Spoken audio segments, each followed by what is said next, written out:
Good morning, কেমন আছেন সবাই? মৌ ডেলি ব্লগ চ্যানেলের নতুন একটা ভিডিওতে স্বাগতম। আজকে একটু সুপ্রভাত। আজকে সকালটা আমি শুরু করলাম একটু গাছপালা দিয়ে। দেখো আমাদের লঙ্কা চারাটা কিন্তু খুব সুন্দর বড় হয়েছে, আর এই কুমড়ো ফুলের গাছটাও কিন্তু এখানে কাজ হওয়াকালীন একটু গাছটা মরে যাচ্ছে। তো আজকে আমি তোমাদের আগের দিন দেখেছিলাম ছোট ছোট টমেটোগুলো, তো আজকে দেখতে পেয়েও আমি নিয়েছি। এগুলো কিন্তু আমার মেয়ের খুব ফেভারিট, ও খায়, ওর জন্য এই ছোটো ছোটো টমেটোগুলো নিয়েছিলাম। আর কিন্তু এটা মানে রান্না করতেও সুবিধা, যার যতটা প্রয়োজন হিসাব মতো দিতে পারে, তাই না বলুন? আর এইখানে নিয়েছি আমি একটু লাউয়ের খোসা, এটা আজকে ভাজবো, আর লাউ ঘন্ট করবো বড়ি দিয়ে, আর ভোলা মাছটার করবো ঝাল।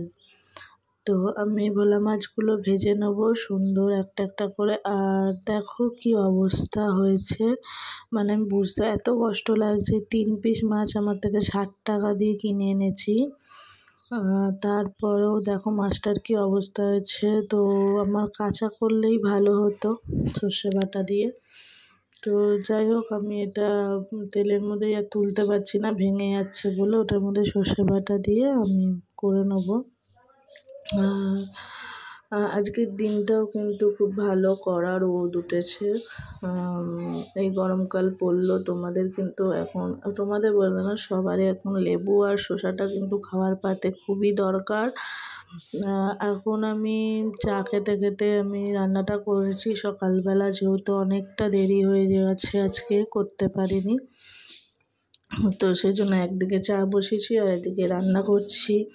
এদিকে বড়িটা ভালো করে ভেজে নিয়ে লাউ ঘন্ট কিন্তু চিংড়ি মাছ দিয়েও খুব ভাল লাগে। তো আমার যেহেতু অ্যালার্জি আছে, খেতে পারবো না, তার জন্য বড়ি দিয়ে করলাম।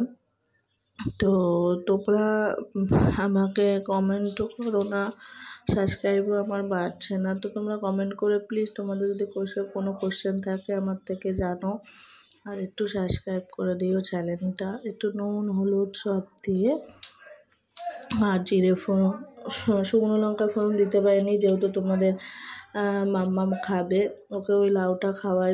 লাউ খেলে খুব, গরমে লাউটা খেলে পেটটা কিন্তু ঠান্ডা হয়।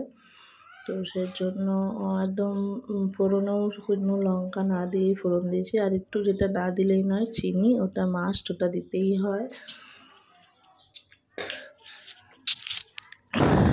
তো আমি কথা বলতে আমার খুব অসুবিধা হচ্ছে, গলাটা বসে গেছে। তো যাই হোক, এটা ভালো করে শুকিয়ে গেছে। তো তারপরে আমি লাউয়ের খোসাটা ভেজে নিচ্ছি। লাউয়ের খোসাটা ভাজা কিন্তু খেতে খুব ভালো লাগে, এটা কিন্তু বাটাও ভাল লাগে, তোমাদের পরে একদিন দেখাবো বাটা করা। তো একটু নুন হলুদ মিষ্টি যা যা লাগে দিয়ে আমি এটা ভেজে নেব। আজকে অনেকটা দেরি হয়ে গেছে বলে খাওয়ার জন্য চেঁচাচ্ছে। সকালবেলা উঠতেও আমার দেরি হয়ে গেছে। তো চলো, রান্না হয়ে গেল, এবার মেয়েকে আমি ভাতটা খাইয়ে দেবো। তো একটা মাছ ভাজা, লাউ, শসা, লেবু, দেখতেই পাচ্ছ আমাদের এই গরমকালে কিন্তু সবার পাতে পাতে থাকে শসা লেবু। তো তোমাদের একটু পাখিটা দেখিয়ে নিচ্ছি, ও অনেকগুলো ডিম দিয়েছে, জানি না আগের বারও দিয়েছিল, এবারে ফুটবে কি না সেটাও জানি না। তো ওরা ভিডিওটা করছে, ওরা ভয়, ফোনটা কাছে নিয়ে যেতেই ভয়, পাখিটা ঢুকে গেল খাঁচার ভেতরে। তো চলো, এবার বিকালবেলা তোমার পাউরুটি সেঁকে নিচ্ছি, একটু মাখন দিয়ে ওদেরকে করে দেবো, খাবে। তো এই দেখো, বলতে বলতে বৃষ্টি এসে গেছিলো। লাইক আর সাবস্ক্রাইব